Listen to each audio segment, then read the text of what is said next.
আসসালামু আলাইকুম। স্বপ্ন পূরণের জন্য আছেন জব অ্যাসিস্টের সাথে থাকবেন স্বপ্ন পূরণ হওয়ার আগ পর্যন্ত ইনশাআল্লাহ। প্রিয় শিক্ষার্থী, খাদ্য অধিদপ্তর পরীক্ষা খুবই সন্নিকটে, তাই খাদ্য অধিদপ্তর পরীক্ষার সম্পূর্ণ প্রস্তুতির জন্য আমরা সাজিয়েছি ফাইনাল মডেল টেস্ট, যা বিগত সালের প্রশ্নের আলোকে শতভাগ কমন উপযোগী। আমাদের এই মডেল টেস্টটিতে আমরা গণিত এবং ইংরেজি অংশটুকু ব্যাখ্যা সহ সমাধান করব, যাতে আপনারা প্রতিটি প্রশ্ন সম্পর্কে একটি সুস্পষ্ট ধারণা অর্জন করতে পারেন এবং ওই টাইপের প্রশ্ন পরীক্ষায় আসলে সহজেই সঠিক উত্তরটি নির্বাচন করতে পারেন। আজকে আমরা দেখব আমাদের ফাইনাল মডেল টেস্টের পঞ্চম মডেল টেস্ট। প্রথিত শব্দের অর্থ কোনটি? প্রথিত শব্দের অর্থ হলো বিখ্যাত। কোন বাংলা গানকে ইউনেস্কো হেরিটেজ অফ হিউম্যানিটি অভিধায় ভূষিত করেছে? ইউনেস্কো হেরিটেজ অফ হিউম্যানিটি অভিধায় ভূষিত করেছে বাউল গানকে। পত্রপাঠ বাগধাটির অর্থ কী? পত্রপাঠ বাগধাটির অর্থ হলো অবিলম্ব। আরাকান রাজসভার প্রথম বাঙালি কবিকে? আরাকান রাজসভার প্রথম বাঙালি কবি হলেন দৌলত কাজী। অ্যাব ইনিশিও এর বাংলা পরিভাষা কি? এর বাংলা পরিভাষা শুরুতেই বা প্রারম্ভেই। শামসুর রাহমানের রচিত উপন্যাস কোনটি? শামসুর রাহমানের রচিত উপন্যাস হল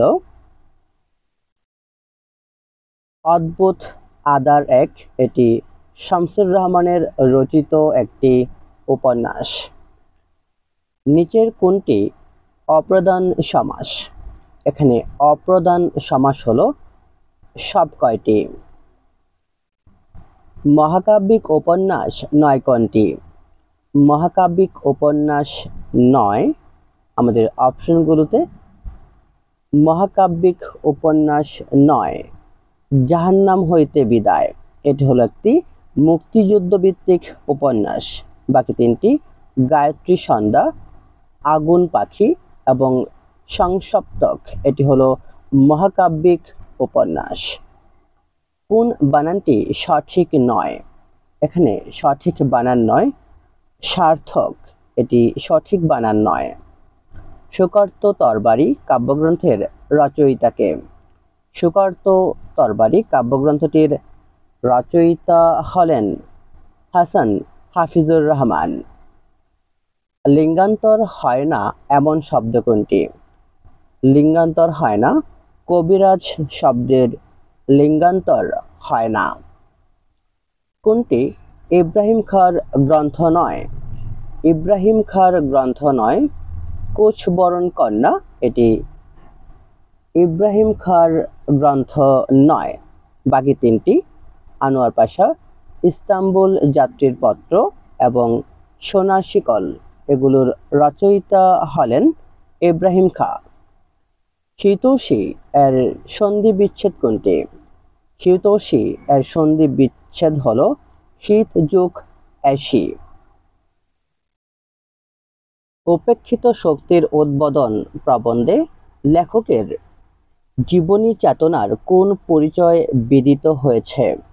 উপেক্ষিত শক্তির উদ্বোধন প্রবন্ধে লেখকের সাম্যবোধ চেতনার পরিচয় বিদিত হয়েছে। কোনটি নিপতনে সিদ্ধ প্রত্যয়যুক্ত শব্দ? নিপতনে সিদ্ধ প্রত্যয়যুক্ত শব্দ হলো সৌর। মুক্তিযুদ্ধ ভিত্তিক প্রথম উপন্যাস রাইফেল রুটি আওরাত কার লেখা? মুক্তিযুদ্ধ ভিত্তিক প্রথম উপন্যাস রাইফেল রুটি আওরাত, এটি রচনা করেন আনোয়ার পাশা। বাংলা বর্ণমালায় মৌলিক স্বরবর্ণ কয়টি? বাংলা বর্ণমালায় মৌলিক স্বরবর্ণ 6টি। জরাপালক কাব্যগ্রন্থের রচয়িতাকে? জরাপালক কাব্যগ্রন্থের রচয়িতা জীবনানন্দ দাশ। আলালি বা হুতমি ভাষা বলা হয় কোন ভাষাকে? আলালি বা হুতমি ভাষা বলা হয় চলিত ভাষাকে। ফুলদল দিয়ে কাটিলা কি বিধি শাল্লিলি তরু বলে। এখানে কর্মকারক কোনটি? এখানে অর্থাৎ আমাদের বাক্যটিতে এখানে কর্মকারক হলো তরু বলে। খেয়াপার করে যে তাকে এক কথায় কি বলা হয়? খেয়াপার করে যে তাকে এক কথায় বলা হয় পাটনি। এমদাদুল হকের উপন্যাস নিচের কোনটি? এমদাদুল হকের রচিত উপন্যাস হল সারাবেলা। ভাষা চিন্তার শুধুই বাহনই নয়, চিন্তার প্রসূতিও। মন্তব্যটি কোন ভাষা চিন্তকের? ভাষা চিন্তার শুধুই বাহন নয়, এটি চিন্তার প্রসূতিও। মন্তব্যটি করেন সুকুমার সেন। লাল নীল দীপাবলি কার রচনা? লাল নীল দীপাবলি এটি রচনা করেন হুমায়ুন আজাদ। শূন্যতা জ্ঞাপক শব্দ কোনটি? শূন্যতা জ্ঞাপক শব্দ হলো ঠন ঠন। fill in the blank. She has assured me dash safety. এখানে শূন্যস্থানে বসবে অফ। এখানে মনে রাখবেন সাধারণত assure somebody of অর্থাৎ কাউকে নিশ্চয়তা প্রদান করা কিংবা আশ্বাস দেওয়া অর্থে সবসময় assure somebody of ব্যবহৃত হয়। One should be careful about dash duty. এখানে শূন্যস্থানে বসবে সাধারণত মনে রাখবেন যে ওয়ান এর পজিটিভ অ্যাডজেক্টিভ হিসেবে সাধারণত আমাদের ওয়ান্স হিজ কিংবা হার ব্যবহৃত হয়ে থাকে। তবে আমাদের যে অপশনগুলো আছে এখানে তিনটিতেই একসাথে ওয়ান্স অধিকতর গ্রহণযোগ্য, তাই এখানে আমাদের সঠিক উত্তর হবে once. At least one of the students dash full marks every time. এখানে শূন্যস্থানে বসবে gets। মনে রাখবেন ওয়ান্স অফ এর পরবর্তী যে নাউন বা প্রনাউনটি হয় সেটি সবসময়ই প্লুরাল হয়, তাই এখানে আমাদের gets এটি বসবে। The government gave dash the demands of the people. এখানে শূন্যস্থানে বসবে ইন। আমাদের যদি বাক্যটি এটির অর্থ হচ্ছে সরকার জনগণের দাবি মেনে নিয়েছে, অর্থাৎ এখানে গিভ ইন অর্থ হচ্ছে অনুগত্য প্রকাশ করা বা মেনে নেওয়া, তাই এখানে গিভ ইন বসবে। We a holiday sign the beginning of the year. Which of the following verb forms does best complete the above sentence? আমাদের উপর সেন্টেন্সটি সম্পূর্ণতা বা পূর্ণতা পাবে যদি এখানে ব্যবহৃত হয় have not had। সাধারণত কোনো নির্দিষ্ট সময় হতে বা থেকে বা ধরে আমরা সাইন অথবা ফর এরপর আমরা টাইম বোঝাতে সাধারণত আমাদের প্রেজেন্ট পারফেক্ট বা প্রেজেন্ট পারফেক্ট কন্টিনিউয়াস টেন্স ব্যবহৃত হয়, তাই আমাদের সঠিক উত্তর হবে হ্যাভ নট হ্যাড। এরপর আমাদের কোশ্চেন 31 থেকে 38 ফাইন্ড আউট দ্য মিনিং খুঁজে বের করতে বলা হয়েছে। স্টুবর্ন। স্টুবর্ন অর্থ হচ্ছে একগুঁয়ে। এরাডিকেট। এরাডিকেট অর্থ হচ্ছে নির্মূল। অমিনস। অমিনস অর্থ হচ্ছে আমাদের অশুভ বা ভীতিকর, কিংবা হচ্ছে আমাদের অমঙ্গলজনক। তো এখানে অমিনস অর্থ হবে অপশন বি, ভীতিকর। ফ্যাটাল শব্দের অর্থ কি? ফ্যাটাল এটি অর্থ হচ্ছে মারাত্মক। ডেলিভারেট অর্থ কি? ডেলিভারেট অর্থ হচ্ছে উদ্দেশ্য প্রণোদিত। এক্সপ্লিসিট। এক্সপ্লিসিট অর্থ হচ্ছে স্পষ্ট। ইনস্টিগেট। ইনস্টিগেট অর্থ হচ্ছে পরিচিত করা। পারসিস্টেন্ট। পারসিস্টেন্ট অর্থ হচ্ছে অটল। Translate into English. মানবজাতি এখন সংকটাপন্ন। এর ইংরেজি অনুবাদ হবে mankind is at stake now. Verb form of false is false এর ভার্ব ফর্ম হলো falsify. Adverb form of hurt is hurt এর adverb হলো heartily. It's time you dash your mistake. আমাদের এখানে it's time you dash your mistake, এখানে শূন্যস্থানে বসবে realized. Uneasy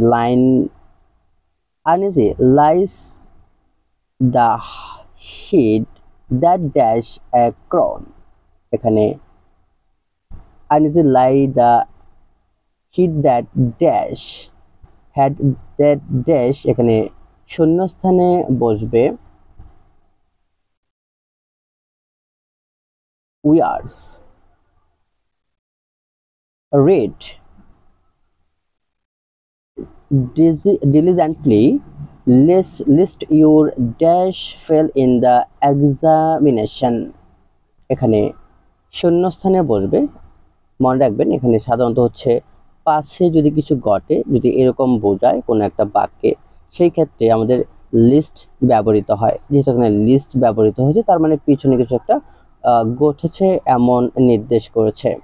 তাই এখানে আমাদের সঠিক উত্তর হবে short. Big bug means big bug, এটি দ্বারা বোঝানো হয় সাধারণত important person. At a stretch means এটি দ্বারা বোঝানো হয় without break. Anybody can apply for the post. Here anybody is, এখানে anybody এটি হলো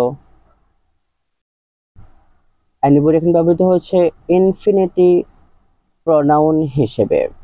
মনে রাখবেন সাধারণত যেসব প্রনাউন কোনো ব্যক্তি বা বস্তুকে নির্দিষ্টভাবে না বুঝিয়ে অনির্দিষ্টতা প্রকাশ করে তাকে বলা হয়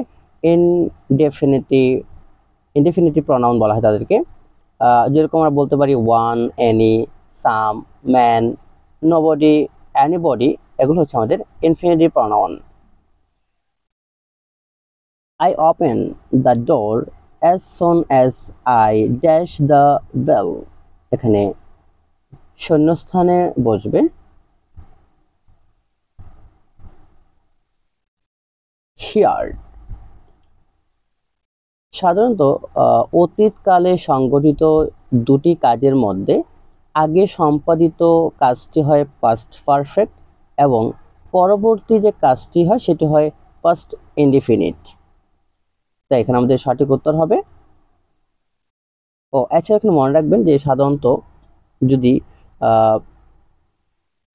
আমাদের কোনো দুটি পাস্ট ইনডিফিনিটে প্রকাশ করতে হয়, অর্থাৎ বেল শোনা এবং দরজা খোলা এগুলোর ক্ষেত্রে বা তৎক্ষণাৎ যেরকম অ্যাজ সুন অ্যাজ কিংবা প্রায় সময় ঘটে এমন কাজ, সেক্ষেত্রে আমাদের দুটোই ফার্স্ট ইনডিফিনিট টেন্সে প্রকাশ করতে হবে। তো এখানে দুটি হচ্ছে আমাদের ফার্স্ট ইনডিফিনিট টেন্স। আমরা বিষয়টি আলোচনা করব। এখানে ট্রান্সলেশনটি হবে we shall discuss the matter. এমন দেশটি কোথাও খুঁজে পাবে না কো তুমি। এর ইংরেজি অনুবাদ হবে now here will you find such a country.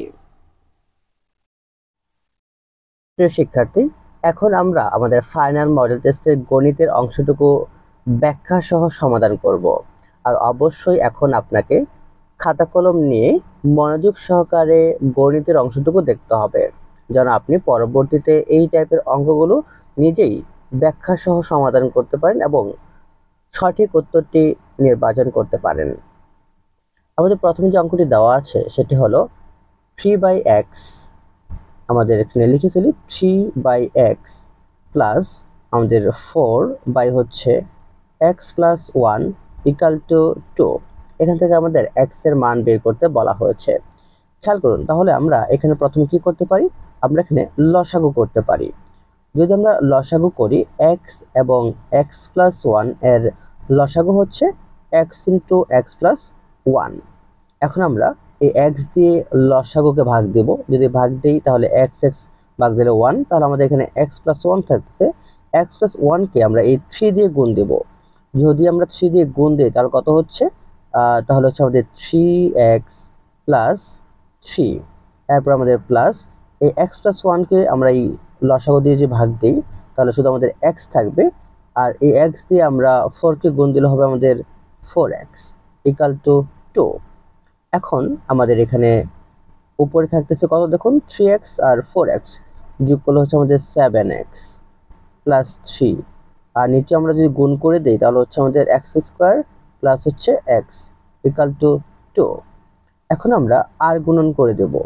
আমাদের এখানে 2 এর নিচে মনে মনে কি আছে, 1 আছে। যদি আমরা আর গুণন করি তাহলে 7x প্লাস 3 ইকাল টু আমাদের 2x স্কোয়ার প্লাস 2x। এখন আমাদের বাম পক্ষের সবগুলোকে আমরা আমাদের ডান পক্ষে নিয়ে আসব। তাহলে আমাদের 7x plus 3 minus 2x square minus 2x equal to 0। এখন আমরা একটু সাজিয়ে লিখবো। খেয়াল করুন, আমাদের 2x স্কোয়ার যেটা আমাদের আছে মাইনাস 2x স্কোয়ারটা আগে লিখবো। আর এখানে আমাদের 5x থেকে মাইনাসের 2x বাদ দিলে থাকবে হচ্ছে আমাদের প্লাসের 5x আর হচ্ছে আমাদের প্লাসের 3 ইকাল টু 0। এখন প্রথমে মাইনাসটাকে মুক্ত করার জন্য, অর্থাৎ আমাদের মাইনাস 2x স্কোয়ার আগে এই 2 মাইনাসটা মুক্ত করার জন্য আমরা -1 দ্বারা এটাকে গুণ করব। যদি আমরা -1 দ্বারা গুণ করি তাহলে প্রত্যেকটা চিহ্ন পরিবর্তন হয়ে যাবে। তাহলে এখানে আমাদের কত হবে, 2x square minus 5x minus 3 equal to 0। এখন আমরা মিডল টার্ম করব। খেয়াল করুন, মিডল টার্ম করার জন্য আমরা প্রথমেই 3 দুগুণে 6, এই 6 এর গুণনে কত, আমরা 6 ইন্টু 1, তাহলে 6 থেকে 1 বাদ দিলে কত হবে আমাদের 5 থাকবে, আমাদের 5 আছে। তাহলে আমরা লিখতে পারি যে x এখান থেকে আমাদের 2x স্কোয়ার মাইনাস আমরা লিখতে পারি 6x আর plus x minus 3 equal to 0। এখান থেকে আমরা কি কমন নিতে পারি, আমরা প্রথমে কমন নিতে পারি হচ্ছে 2x কমন নিতে পারি। যদি 2x কমন নেই তাহলে আমাদের এখানে কি থাকবে, x মাইনাস 3। এখান থেকে আমরা প্লাস 1 কমন নিলাম, তাহলে আমাদের থাকবে x মাইনাস 3 ইকাল টু 0। তাহলে আমাদের হচ্ছে x মাইনাস 3 এবং এখানে 2x প্লাস 1 ইকাল টু 0। এখন আমরা এখান থেকে শুধু x এর মানটা আমাদের x মাইনাস 3 ইকাল টু 0, তাহলে x ইকাল টু 3, আবার আমাদের অথবা 2x প্লাস 1 ইকাল টু 0, তাহলে আমাদের এখানে যদি আমরা 2x equal to -1 R x রেখে দিলে আমাদের -1/2, তাহলে x এর দুইটি মান আমরা পাইলাম, একটা হচ্ছে 3 আর একটা হচ্ছে x -1/2। দেখুন আমাদের অপশনগুলোতে সাধারণত যেটি থাকবে সেটি হবে সঠিক উত্তর। আমাদের অপশনে x = 3 এটি হচ্ছে আমাদের সঠিক উত্তর। ভূমির উপর লম্বভাবে দণ্ডায়মান একটি খুঁটির 1/3 উচ্চতায় ভেঙে এবং ভাঙা অংশ দণ্ডায়মান অংশের সাথে অবিচ্ছিন্ন থেকে খুঁটির শীর্ষবিন্দু ভূমি স্পর্শ করল। ভূমির ভাঙা অংশে কর্তৃক ভূমির সাথে কত ডিগ্রি কোণ উৎপন্ন করবে আমাদের বের করতে বলা হয়েছে। একটু খেয়াল করুন, আমাদের প্রশ্ন যদি একটু খেয়াল করি, আমাদের এখানে বলা হয়েছে কি একটি খুঁটি এটি ভূমির সাথে 1/3 উচ্চতায় ভেঙে, তার মানে আমরা একটা খুঁটি চিন্তা করি, খেয়াল করুন, যদি আমরা একটা খুঁটি চিন্তা করি এরকম, দেখুন আমরা একটু, হ্যাঁ দেখুন যদি আমরা একটু চিন্তা করি যে আমাদের একটা খুঁটি এরকম মনে করেন একটা খুঁটি আছে, এটার 1/3 উচ্চতা ভেঙে গেছে, এখানে মনে করেন আমরা মনে করুন এখানে ভেঙে গেছে, এখানে ভেঙে এটা ভূমির সাথে এটা কোণ তৈরি করছে, তাহলে আমাদের বললাম যে এটা 1/3 উচ্চতায় ভেঙে গেছে। যদি আমরা পুরো খুঁটিটা x হয় তাহলে 1/3 উচ্চতায় এটা ভেঙে গেছে এবং ভেঙে গিয়ে সেটা কি করছে যে আমাদের মাটিকে স্পর্শ করছে, কতটুকুতে, যে অবিচ্ছিন্ন হয়ে ভূমিকে স্পর্শ করলো এবং ভূমি কর্তৃক এই কোণটা কত আমাদের বের করতে বলা হয়েছে, যে এখানে কোণটা কত। আমরা প্রথমেই মনে করেন একটু এখন যাই, আমরা এখানে ধরে নিলাম যে ধরলাম সম্পূর্ণ দৈর্ঘ্যটা, খুঁটির সম্পূর্ণ দৈর্ঘ্যটা ধরলাম আমরা x, এটা ধরলাম x, তাহলে আমাদের দণ্ডায়মান অংশ কতটুকু আছে, এই যে x/3 এটা আমাদের কি আছে, এতটুকু দাঁড়িয়ে আছে, এবং তাহলে ভাঙা অংশ কতটুকু, আমরা তাহলে ভাঙা অংশ বের করার জন্য আমাদের দণ্ডায়মান যেটুকু দাঁড়িয়ে আছে সেটুকু কত, আমাদের x/3 লিখে নেই। তাহলে আমাদের ভাঙা অংশ বের করতে হলে আমরা কি করব, যে আমরা ভাঙা অংশ এখান থেকে আমরা মূলত x মাইনাস কত, x/3 এটা মাইনাস করে দিলাম, তাহলে কত হবে আমাদের এখানে, যে লসাগু হচ্ছে আমাদের কত 3 লসাগু, তাহলে 3x - x, তাহলে আমাদের হচ্ছে কত 2x/3, তার মানে এইটুকু হচ্ছে আমাদের 2x/3, এটুকু হচ্ছে আমাদের ভাঙা অংশ। তাহলে আমরা পাইলাম এখান থেকে আমরা দেখুন যে আমাদের এখন থিটা কোনটা বের করতে হবে। এখন আমরা এই টাইপের অঙ্কগুলো সমাধান করার জন্য আমরা জানি যে সাইন থিটা ইকুয়াল টু হচ্ছে আমাদের লম্ব বাই অতিভুজ। যেহেতু আমাদের লম্বের মান অতিভুজের মান দেওয়া আছে, আমরা দুইটা মান পাইছি, এটা আমাদের লম্ব এটা আমাদের অতিভুজ, দুইটা মান দেওয়া আছে, তাহলে সাইন থিটা ইকুয়াল টু লম্ব বাই অতিভুজ। আমরা এখন লম্বের মানটা কত পাইছি খেয়াল করুন, যে আমরা লম্বের মানটা পাইছি হচ্ছে x/3, তাহলে আমরা x/3 বসালাম লম্ব, আর অতিভুজ আমরা পাইছি কত 2x/3, তাহলে 2x/3 হচ্ছে আমরা পাইছি অতিভুজ।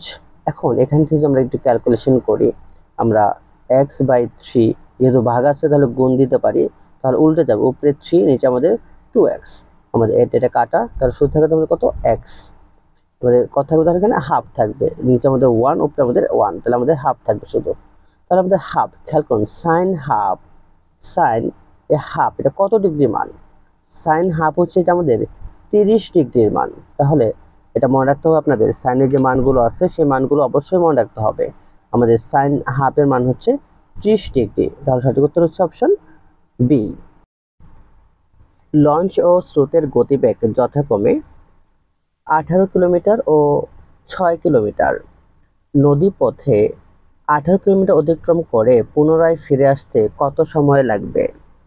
খেয়াল করুন, আমাদের স্রোতের অনুকূলে এবং প্রতিকূলে এই টাইপের অঙ্কগুলো করার জন্য আমরা খুবই সহজেই একটু বোঝার চেষ্টা করি যে লঞ্চ ও স্রোতের গতিবেগ ঘন্টায় যথাক্রমে এখানে কত 18 কিলোমিটার, স্রোতের অনুকূলে তাহলে বেগটা কত। খেয়াল করুন স্রোতের অনুকূলে আমরা একটু লিখে ফেলি যে স্রোতের অনুকূলে বেগ, স্রোতের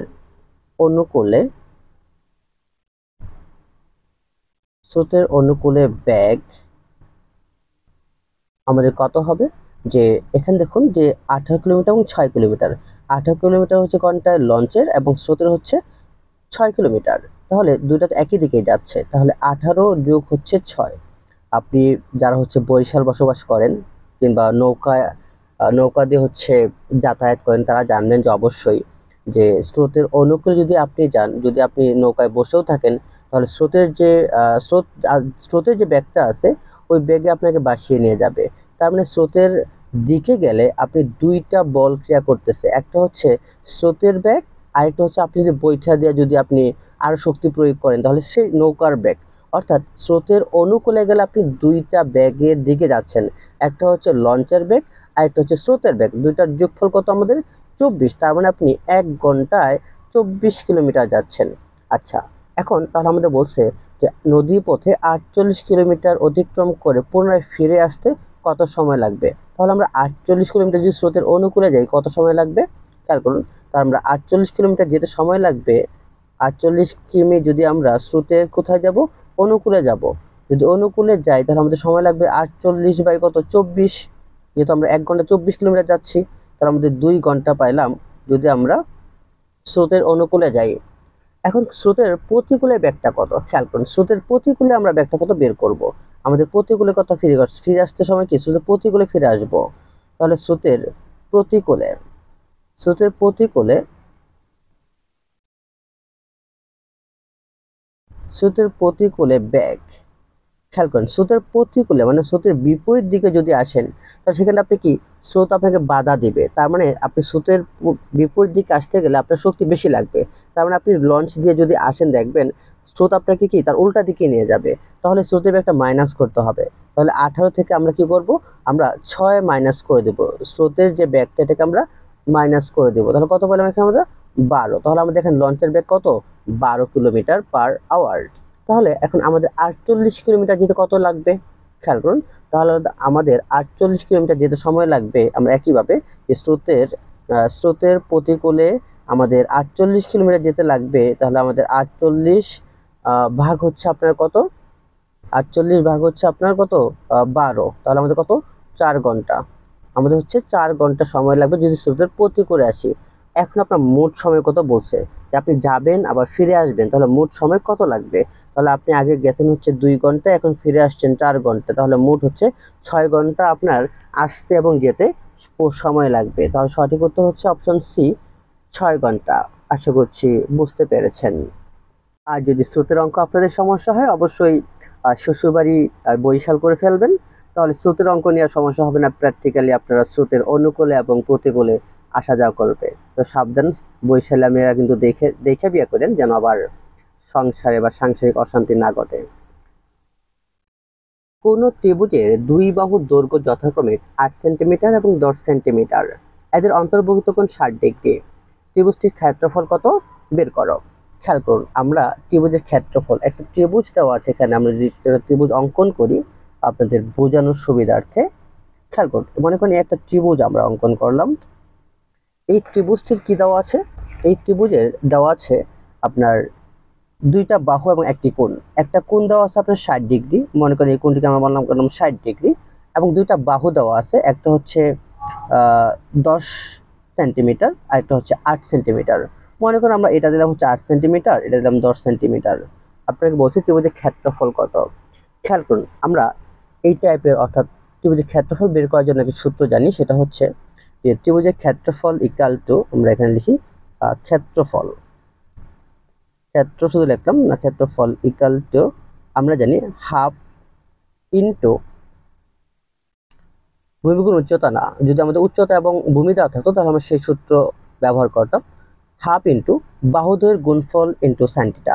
বাহুদ্বয়ের যে দুইটা বাহু দেওয়া আছে সেই দুইটা গুণফল, বাহুদ্বয়ের গুণফল, বাহুদ্বয়ের গুণফল আমাদের জায়গা গুণফল ইন্টু হচ্ছে আমাদের সাইন থিটা। বাস এই সূত্র মনে রাখলে এই টাইপের অঙ্কগুলো আমরা ইজিলি করতে পারবো।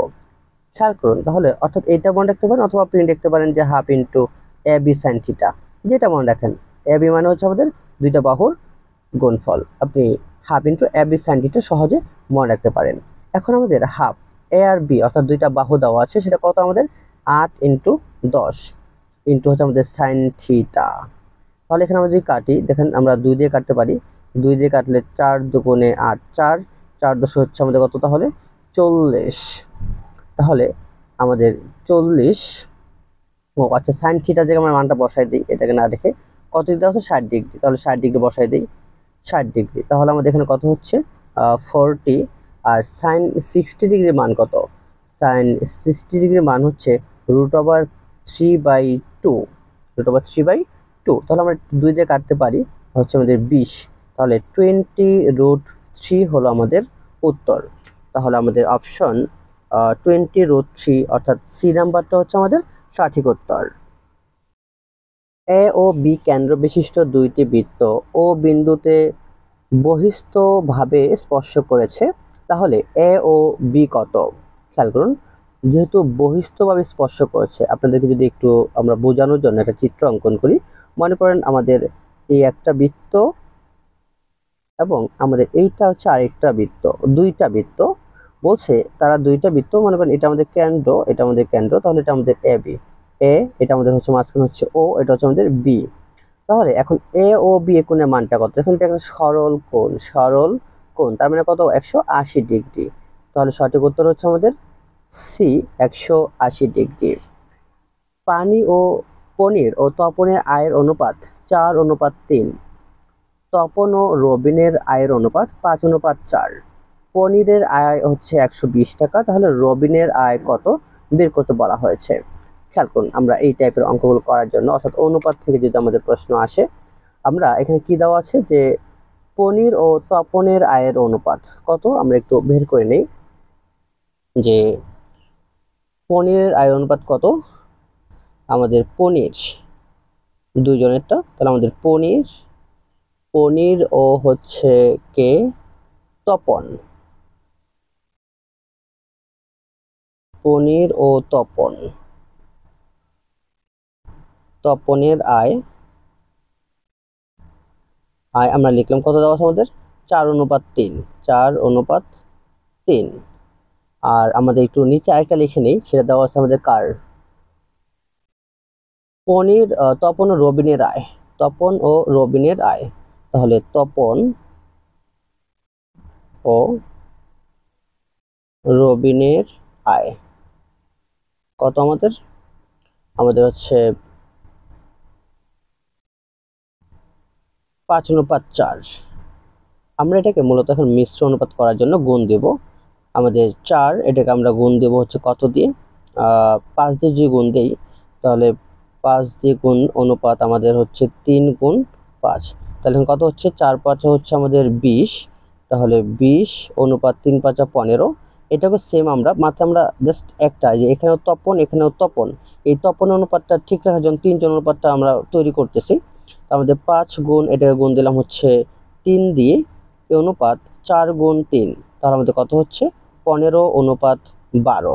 তাহলে দেখেন আমাদের এখানে মূলত 3 জন অনুপাত, যে আমাদের পনির, পনির, তপন আর হচ্ছে আমাদের রবিন, এই 3 জন। রবিনের অনুপাতটা তাহলে কত হচ্ছে? দেখেন 3 জনের, প্রথম হচ্ছে আমাদের কত?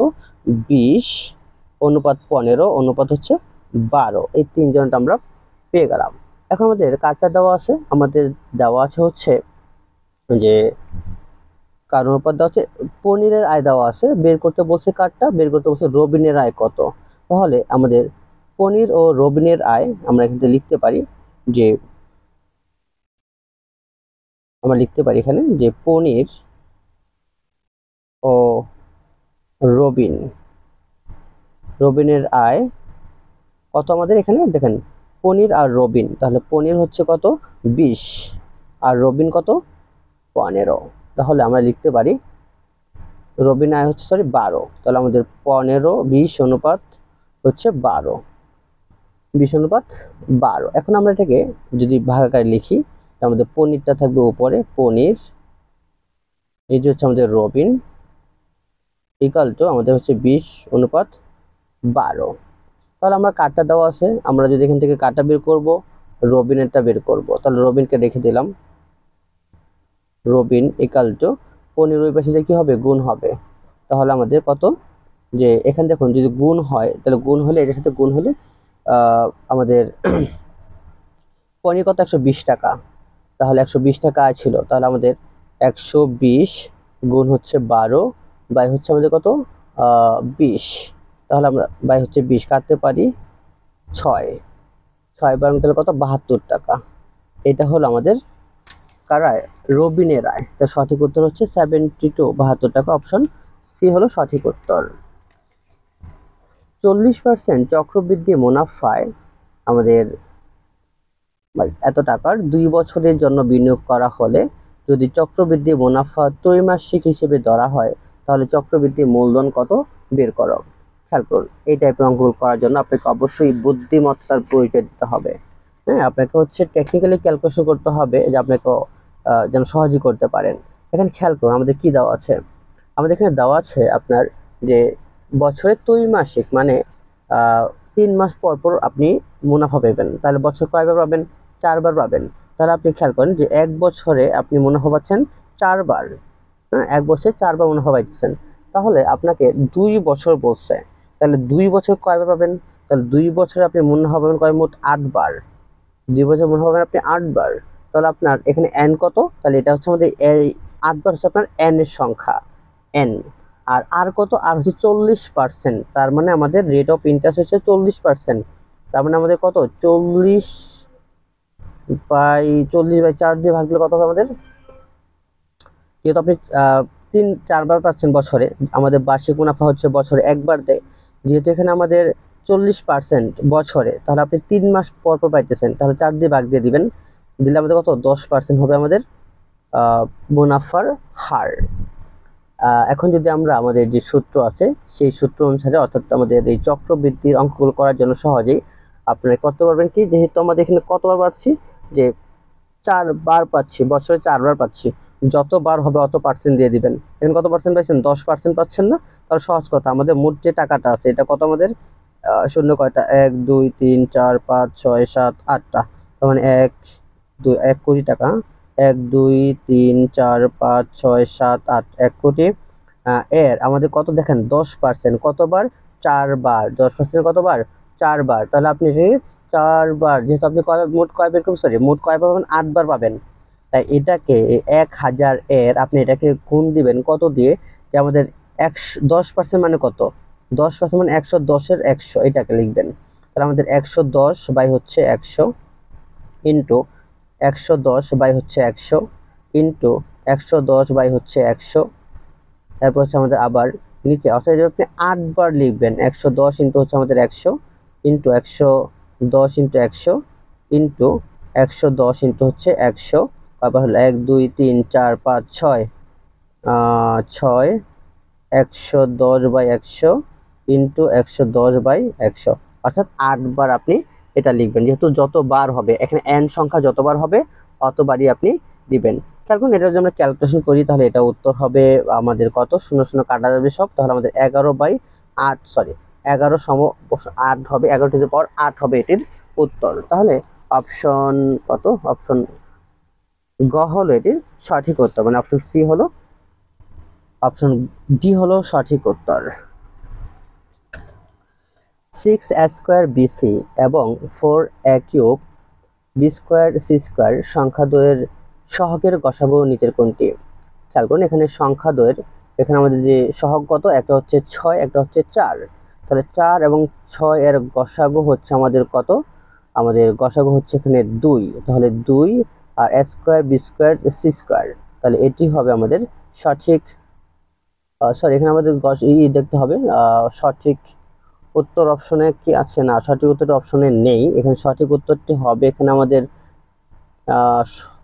6 এবং 4 এর গসাগু হচ্ছে আমাদের 2, আর আমাদের এখানে আছে a স্কয়ার, এখানে আছে a কিউব।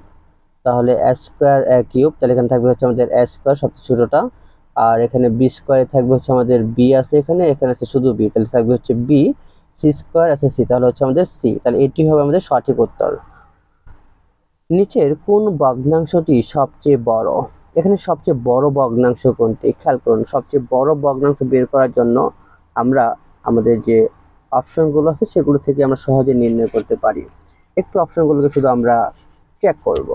দেখুন, আমরা প্রথম যেটি দেওয়া আছে সেটা কত দেওয়া আছে আমাদের, 2/3 এবং দেওয়া আছে আমাদের 4/5। এটি যদি আমরা একটু গুণ করি, এটা দিয়ে এটাকে গুণ করব এবং এটা দিয়ে এটাকে আমরা গুণ করব। যদি আমরা গুণ করি তাহলে কত আমাদের 5 দুগুণে হচ্ছে আমাদের 10 আর 3 4 আমাদের কত 12, 3 4 12। তাহলে এখানে এটা আমাদের এটা আমাদের বড়, আমাদের 12টা বড়। আচ্ছা, এরপর আমরা যদি আবার বি এবং সি কে একটু তুলনা করি, বি এবং সি কে তুলনা করলে হচ্ছে আমাদের কত 4/5 আর হচ্ছে আমাদের 13 আর হচ্ছে 15। এটাকেও সেম আমরা গুণ করব। তাহলে 4 15 গুণ করলে হচ্ছে আমাদের কত 4 15 60 এবং হচ্ছে 3 13 হচ্ছে আমাদের কত 39, সরি 5 13 65, সরি 5 13 65। তাহলে এখানে আমাদের কি 65টা হচ্ছে বড়। এরপর আমরা সি এবং ডি কে যদি তুলনা করি, খেয়াল করুন সি এবং ডি। তাহলে সি হচ্ছে আমাদের কত, সি হচ্ছে আমাদের 13/15, এর সাথে আমরা গুণ করব হচ্ছে 23 হচ্ছে 30। খেয়াল করুন এটাকে আমরা একইভাবে গুণ করব। যদি আমরা গুণ করি তাহলে গুণ করলে কত হবে, এখানে গুণ করলে হচ্ছে আমাদের 30 গুণ 13 মানে 390, তাহলে 390 এখানে। আর আমাদের 15 গুণ 23 যদি গুণ করা হয় তাহলে হবে 345 মেবি, হ্যাঁ 345। তাহলে এখান থেকে বড় কি, এখান থেকে বড় হচ্ছে আমাদের এটা। তাহলে খেয়াল করুন আমাদের অপশনগুলো থেকে আমরা সব থেকে বড় পাচ্ছি কোনটা থেকে বড়, যে আমাদের সবচেয়ে সবচেয়ে বড় হচ্ছে আমাদের কত 390। তাহলে 390 আমরা গুণ পেয়েছি সি তে গুণ করে, তাহলে সঠিক উত্তর হচ্ছে আমাদের অপশন সি সবচেয়ে বড়। পি এর মান কত হলে 4x² - px + 9 একটি পূর্ণবর্গ হবে। খেয়াল করুন এখানে পূর্ণবর্গ হবে। আপনাকে এটাকে সহজ ভাষায় আপনি চিন্তা করতে পারেন যে পূর্ণবর্গ হওয়ার জন্য, অর্থাৎ আপনি এটাকে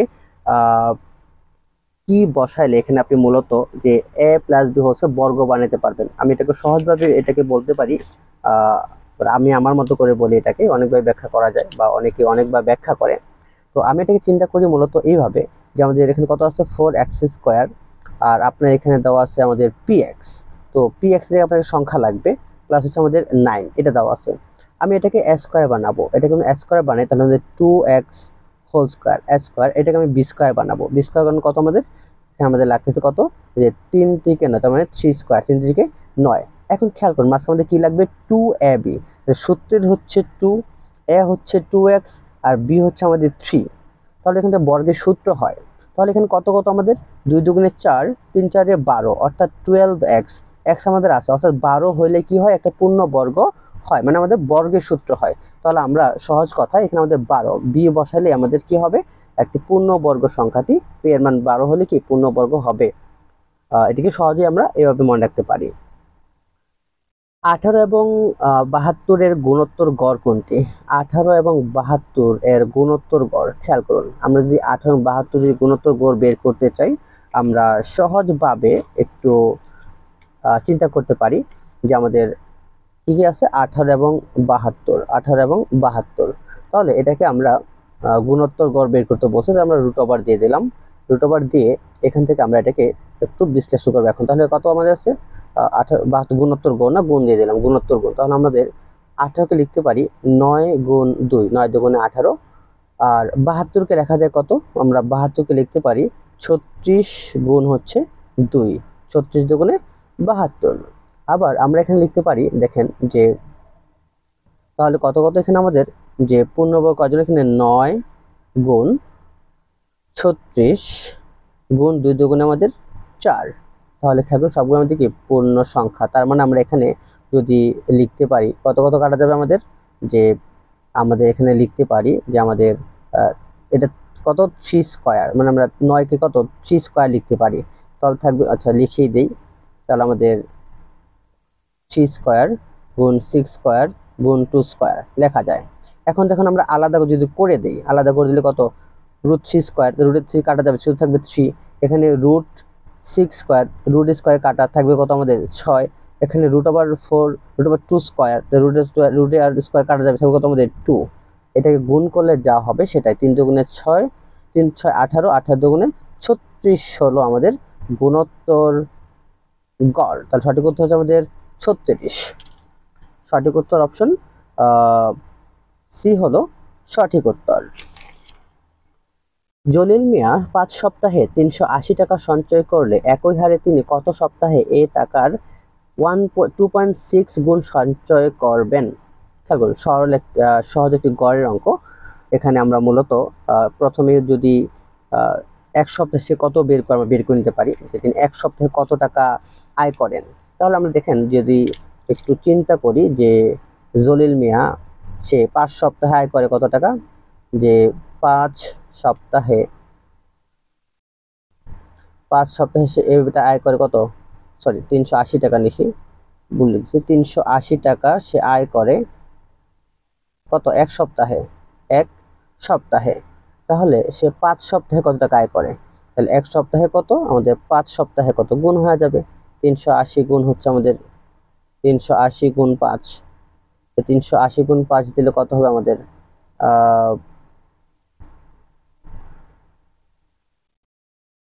আমাদের এখানে যত হবে এটাকে আমরা খেয়াল করুন, 380 গুণ 5 এটা আমাদের 1.6 গুণ কত সেটা করে নেব। আচ্ছা আমরা এটাকে আরেকটা ভাবে করতে পারি, এছাড়া আমরা একটু সহজভাবে দেখাই। এটাকে সহজভাবে করার জন্য আমরা লিখতে পারি, এখানে দেখুন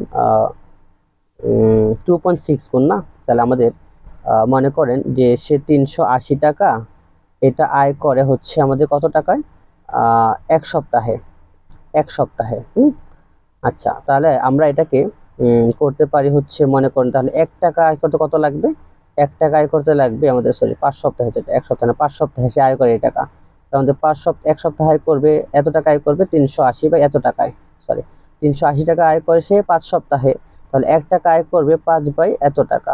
এখন সে বলছে 380 টাকার 2.6 গুণ, তাহলে 380 এটাকে 2.6 গুণ, তাহলে 2.6 গুণ যদি আমরা দেই তাহলে এত টাকা সে আয় করবে কত সপ্তাহে, তাহলে 5 ইন্টু 380 ইন্টু 2.6, আর নিচে আমাদের কত আছে, নিচে আছে আমাদের হচ্ছে 380, তাহলে 380 কাটা, 5 দুগুণে 10 আর 5 6 30, তার মানে হচ্ছে আমাদের 13 সপ্তাহে সে এটা আয় করবে।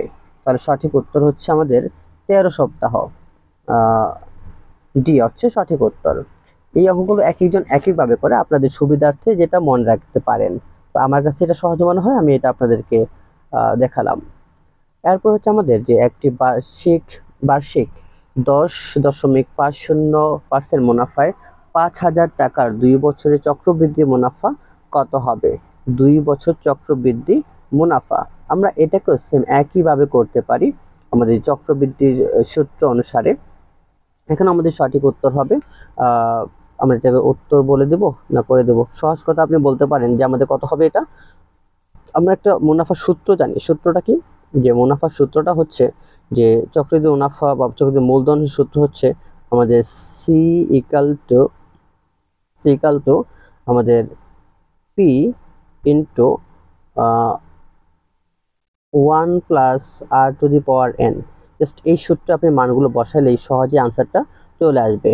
এটি সঠিক উত্তর হবে আপনার কত আসবে, মেবি 1000, হ্যাঁ এটাই আসবে মনে হয়, যে 1105.30, এই বি হবে সঠিক উত্তর। আপনার এই সূত্রে মানটা বসে অবশ্যই কমেন্টে জানাবেন যে মানটি ঠিক আসছে কি না। এবিসি ত্রিভুজের এবি ইকাল টু এসি, এখন 40 ডিগ্রি হলে বি কোণের মান কত।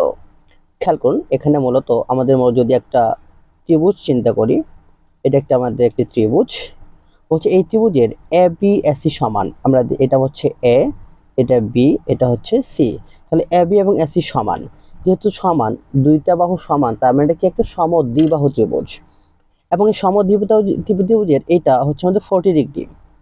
খেয়াল করুন আমরা একটা উপপাদ্য জানি যে সমদ্বিবাহু ত্রিভুজের ভূমি সংলগ্ন দুইটি কোণ কি হয়, সমান হয়, তার মানে আমাদের বি কোণ এবং সি কোণ কি হবে, সমান হবে।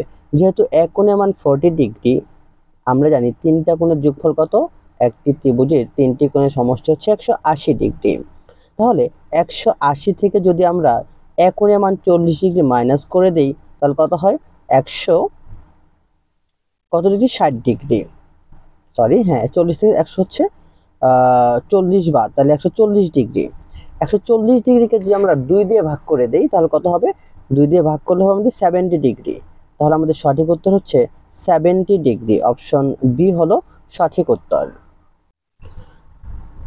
স্বাভাবিক সংখ্যার সেটের ক্ষুদ্রতম সদস্য কোনটি।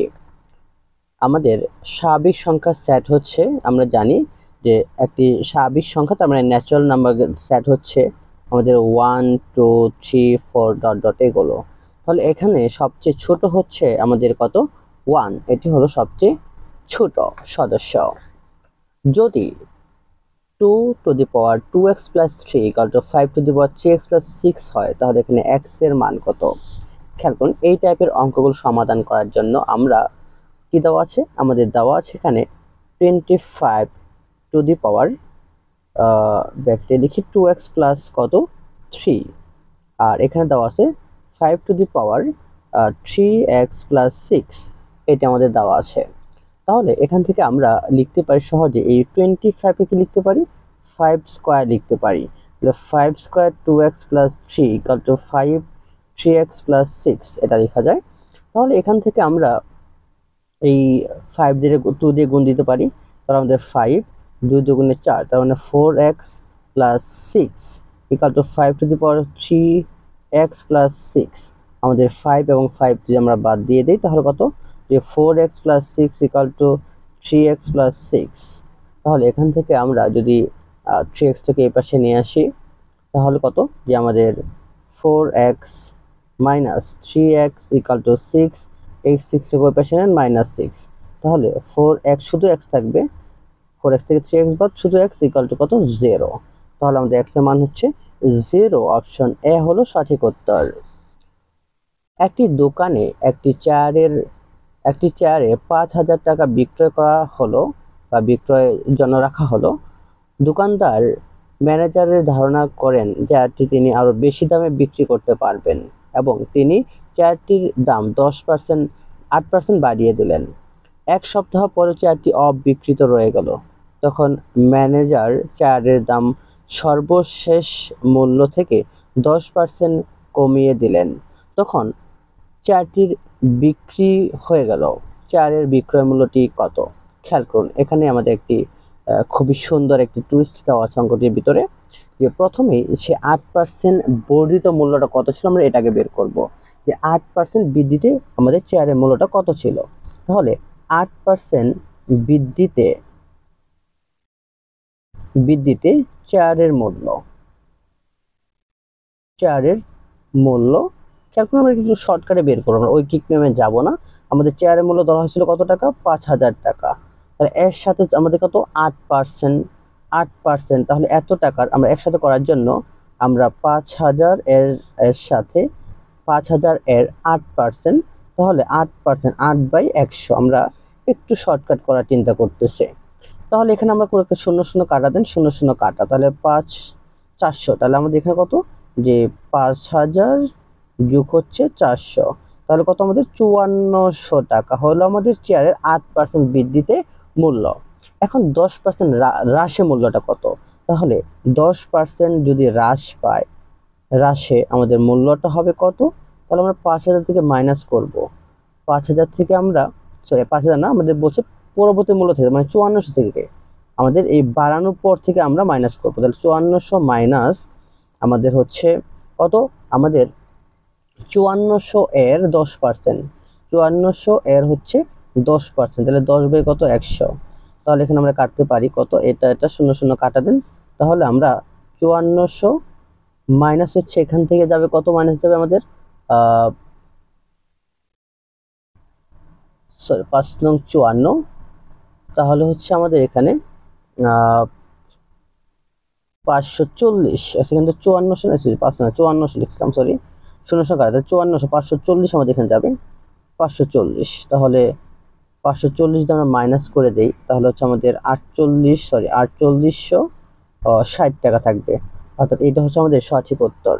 আশা করছি আপনারা এই সুপার শর্টকাট নিয়মগুলো পরীক্ষা অবলম্বন করবেন, তাহলে সহজেই পরীক্ষা আনসারটা বের করতে পারবেন। অপশন এ হচ্ছে সঠিক উত্তর। লগ 2 টু দি পাওয়ার 8 হলে এটির মান কত? খুবই সহজ একটি অঙ্ক, যেহেতু আমাদের লগের অঙ্ক আমরা এখানে সহজে লিখতে পারি, যে যেহেতু লগ দেওয়া আছে, কত দেওয়া আছে, লগ 2 টু দি পাওয়ার 8, তাহলে এটিকে আমরা কি লিখতে পারি, আমরা এটিকে লিখতে পারি লগ, আমাদের 2 আছে, তাহলে 2 এর উপর আমরা 2 টু দি পাওয়ার কিউব লিখতে পারি, 2 8। তাহলে এখান থেকে আমরা আবার লেখা যায় যে 3টাকে সামনে নিয়ে আসি, তাহলে 3 লগ 2 2, এটা মানে হচ্ছে আমাদের 1, তাহলে শুধু 3 হচ্ছে আমাদের উত্তর। তাহলে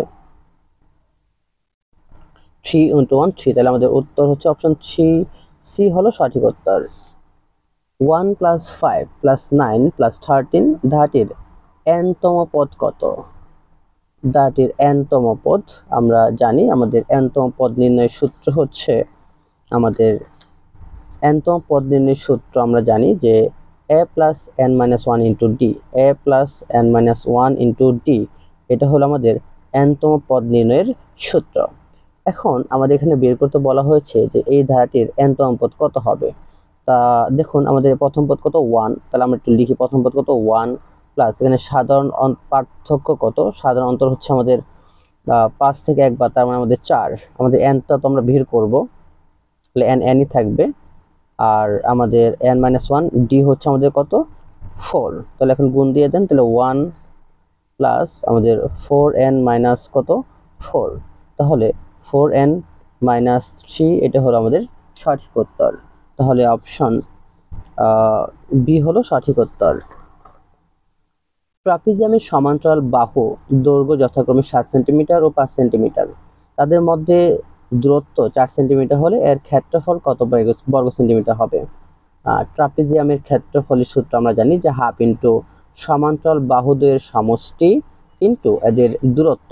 তাহলে খেয়াল করুন, আমরা যদি এখানে সূত্রটা সরাসরি বসাই দিই, তাহলে আমাদের কত, যে আমরা হাফ, তাহলে হাফ ইন্টু সমান্তরাল বাহুদ্বয়ের সমষ্টি, তাহলে সমান্তরাল বাহু দেখুন কত কত, যে সমান্তরাল বাহু হচ্ছে আমাদের 7 এবং হচ্ছে 5 সেন্টিমিটার, তাহলে 7 এবং 5 এর সমষ্টি, তাহলে আমাদের কত, যে 7 যোগ দিয়ে 7 5 হচ্ছে আমাদের 12 ইন্টু হচ্ছে আমাদের এদের মধ্যবর্তী দূরত্ব, তাহলে মধ্যবর্তী দূরত্ব হচ্ছে আমাদের 4, তাহলে এখানে 12, তাহলে আমাদের 2 দিয়ে যদি কাটি তাহলে কত আমাদের 6 গুণ 4, 4 6 24, তাহলে আমাদের 4 6 হচ্ছে 24 সেন্টিমিটার। সঠিক উত্তর হচ্ছে অপশন বি 24 সেন্টিমিটার।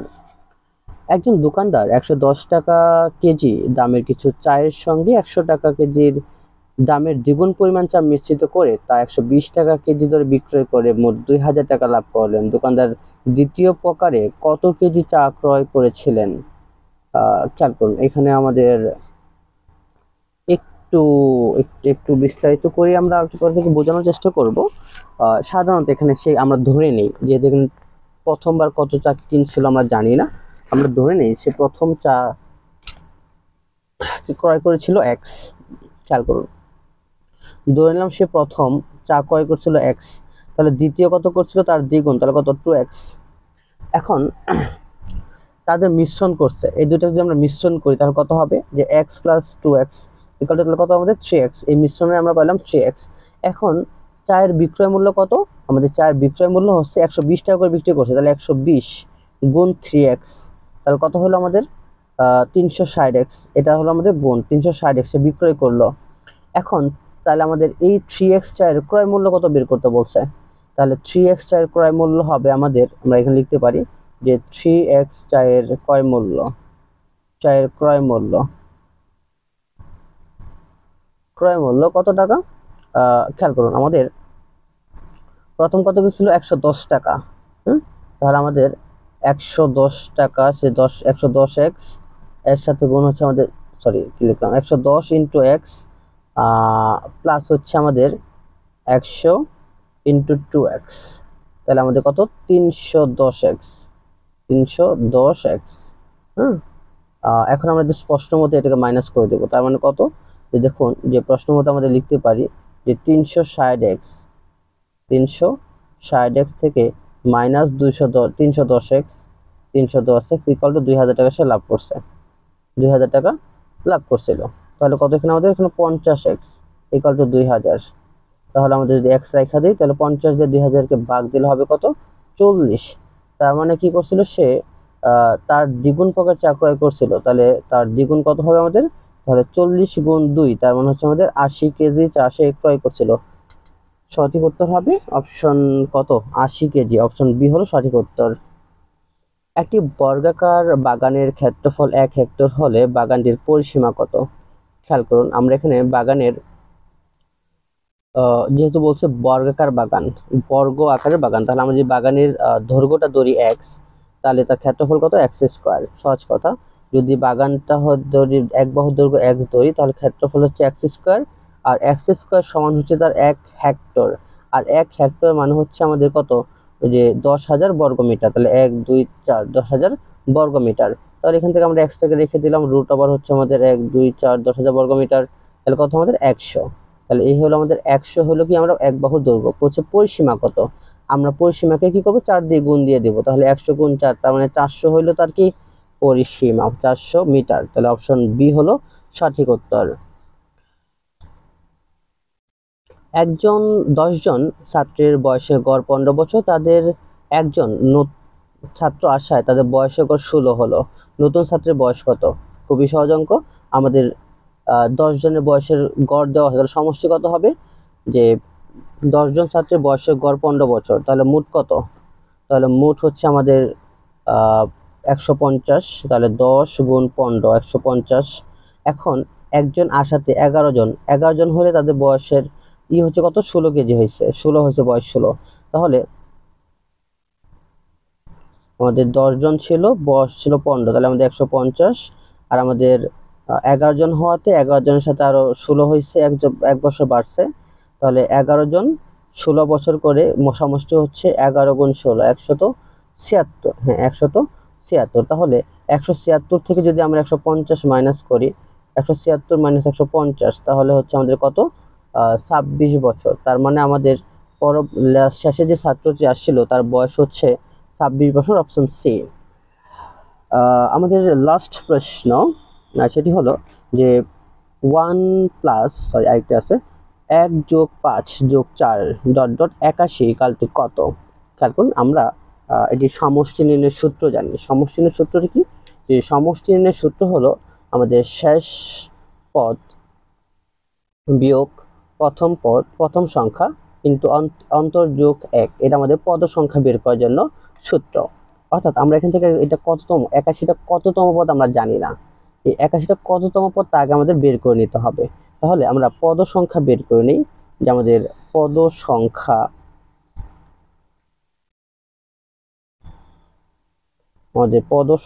হচ্ছে আমাদের শেষ পদ এখানে কত, 81। 81 মাইনাস প্রথম পদ 1, এরপর সাধারণ অন্তর দেখেন 5 থেকে 1 বাদ দিলে 4, এই 4 হচ্ছে আমাদের সাধারণ অন্তর। এরপর যোগ হচ্ছে আমাদের কত, 1। তাহলে এখানে আমাদের কত, 80 ভাগ হচ্ছে 4, তাহলে হচ্ছে যোগ 1, তার মানে হচ্ছে 20, আর 1 যোগ করলে হচ্ছে 21 হলো আমাদের পদ সংখ্যা। এখন আমরা সমষ্টি বের করব। সমষ্টি বের করার সূত্র কি? সমষ্টি বের করার সূত্র হচ্ছে আমাদের, যে আমরা লিখতে পারি সমষ্টি বের করার সূত্র হচ্ছে যে প্রথম পদ যোগ শেষ পদ ইন্টু পদ সংখ্যা বাই 2। তাহলে প্রথম পদ হচ্ছে এখানে 1, শেষ পদ হচ্ছে এখানে 81, ইন্টু হচ্ছে পদ সংখ্যা কত আমাদের 21, আর নিচে হচ্ছে আমাদের কত 2, তাহলে 2। তাহলে আমাদের এখানে কত 84 হবে, যোগ করলে 82। তাহলে 82কে 2 দিয়ে ভাগ দিয়ে দেন। তো 82কে 2 দিয়ে ভাগ দিলে কত হবে, 41 গুণ হচ্ছে 21। 41 গুণ 21 গুণ যদি দেন তাহলে কত হবে, 861 হলো সঠিক উত্তর। তাহলে অপশন বি হলো সঠিক উত্তর। নিচের ধারার শেষ সংখ্যাটি কত? 3 9 27 81। খেয়াল করুন, তাহলে আমরা এখানে মূলত যে ধারাটি গঠিত হয়েছে কি রিলেশন আসলে আমরা একটু খোঁজার চেষ্টা করি। দেখেন প্রথম হচ্ছে আমাদের কত 3, তাহলে আমাদের কত 3 আছে, প্রথম হচ্ছে আমাদের 3, এরপর হচ্ছে 9, এরপর হচ্ছে আমাদের 27, এরপর হচ্ছে আমাদের 81। তার মানে এখানে দেখুন যে 3টা সেটা কত, এখানে 3 হচ্ছে কি হবে, যে 3 গুণ 3। এরপর আবার 9 হচ্ছে কেমনে, যে 9 গুণ কত আমাদের 3, 3 নং 27। এরপর আবার কত হচ্ছে আমাদের 27 গুণ 3, 27 গুণ কত, 27 গুণ 3 কত 81। তার মানে এরপর একটা হবে কত, যে 81 গুণ 3, 81 গুণ 3 দিলে কত হয় 243।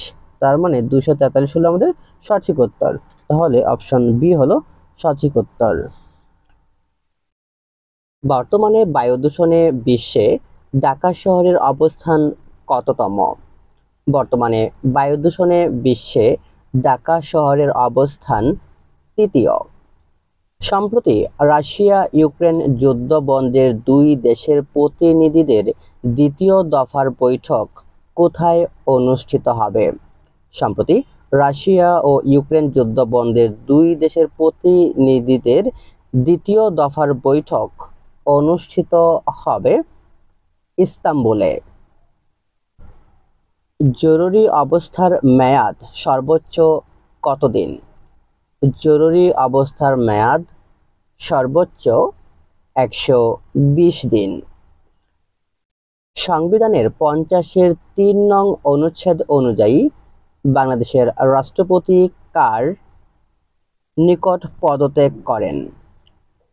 পদত্যাগ করেন স্পিকারের নিকট। চ্যাট জিপিটির প্রতিষ্ঠাতাকে? চ্যাট জিপিটির প্রতিষ্ঠাতা হলেন স্যাম অল্টম্যান। নিম্নের কোন দেশগুলো অকাস এর সদস্য? অকাসের সদস্য দেশগুলো হলো অস্ট্রেলিয়া, যুক্তরাষ্ট্র এবং যুক্তরাজ্য। এই 3টি দেশ অকাসের সদস্য। জাতিসংঘের ওজোন স্তরের সুরক্ষা সংরক্ষণ বিষয়ক কনভেনশন কোনটি? জাতিসংঘের ওজোন স্তরের সুরক্ষা ও সংরক্ষণ বিষয়ক কনভেনশন হল ভিয়েনা কনভেনশন। 5 আইস গোয়েন্দা জোটের অন্তর্ভুক্ত দেশ নয় কোনটি? 5 আইস গোয়েন্দা জোটের অন্তর্ভুক্ত দেশ নয় রাশিয়া। কোনটি নিরস্ত্রীকরণের সঙ্গে সম্পৃক্ত নয়? নিরস্ত্রীকরণের সঙ্গে সম্পৃক্ত নয় ন্যাটো। গ্রিনপিসের সদর দপ্তর কোথায় অবস্থিত? গ্রিনপিসের সদর দপ্তর এটি আমস্টারডাম, নেদারল্যান্ডস এ অবস্থিত। গ্রামীণ ব্যাংকের ধারণা বাংলাদেশের বাইরে প্রথম কোন দেশ চালু করে? গ্রামীণ ব্যাংকের ধারণা বাংলাদেশের বাইরে প্রথম চালু করে মালয়েশিয়া। সম্প্রতি কোন দেশে মনসুন রেভলিউশন সংগঠিত হয়েছে? সম্প্রতি মনসুন রেভলিউশনটি সংগঠিত হয়েছে বাংলাদেশে। জেনারেল ওয়াকারুজ্জামান বাংলাদেশের কততম সেনাপ্রধান? জেনারেল ওয়াকারুজ্জামান তিনি বাংলাদেশের 18তম সেনাপ্রধান।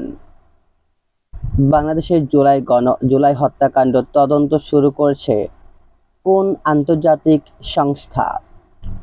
বাংলাদেশের জুলাই হত্যাকাণ্ডের তদন্ত শুরু করেছে জাতিসংঘের ফ্যাক্ট ফাইন্ডিং মিশন।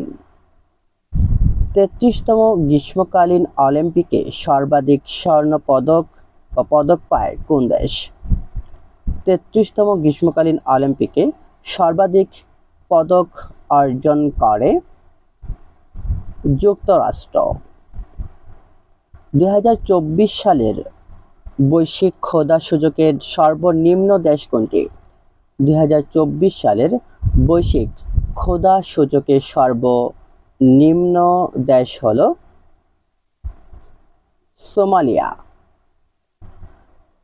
স্বাধীনতা পরবর্তী বাংলাদেশে প্রথম কৃষি শুমারি অনুষ্ঠিত হয় কত সালে?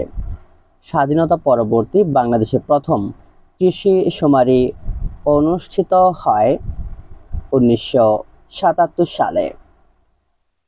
বাংলাদেশের বৃহত্তম বনভূমি কোনটি? বাংলাদেশের বৃহত্তম বনভূমি হল পার্বত্য চট্টগ্রাম বনাঞ্চল। এটি বাংলাদেশের বৃহত্তম বনভূমি। বাংলাদেশের কৃষিতে কুফরি ও সিন্দুরি কিসের জাত? বাংলাদেশের কৃষিতে কুফরি ও সিন্দুরি এটি হলো উন্নত জাতের আলু। অরিজিন অফ স্পিসিস গ্রন্থের প্রণেতাকে? অরিজিন অফ স্পিসিস গ্রন্থের প্রণেতা হলেন চার্লস ডারউইন। মানবদেহের দেহকোষে ক্রোমোজোমের সংখ্যা কত? মানবদেহের দেহকোষে ক্রোমোজোমের সংখ্যা হলো 46টি তথা 23 জোড়া। জীব জগতের জন্য সবচেয়ে ক্ষতিকর রশ্মি কোনটি? জীব জগতের জন্য সবচেয়ে ক্ষতিকর রশ্মি হলো গামা রশ্মি। ক্যান্সার চিকিৎসায় ব্যবহৃত গামা বিকিরণের উৎস হলো ক্যান্সার চিকিৎসায় ব্যবহৃত গামা রশ্মির বিকিরণের সবচেয়ে বড় উৎস হলো আইসোটোপ।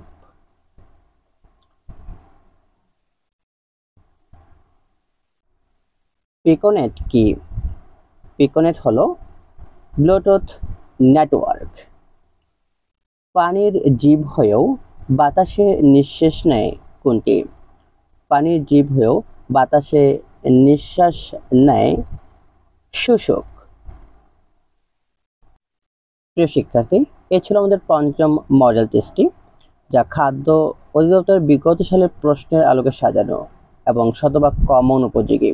খাদ্য অধিদপ্তর ছাড়াও আপনি সামসাময়িক যত চাকরি পরীক্ষা দিবেন, প্রতিটি পরীক্ষার জন্য এই প্রশ্নগুলো খুবই গুরুত্বপূর্ণ। আপনার সফলতা অর্জন করে আজকে পর্যন্তই। আসসালামু আলাইকুম।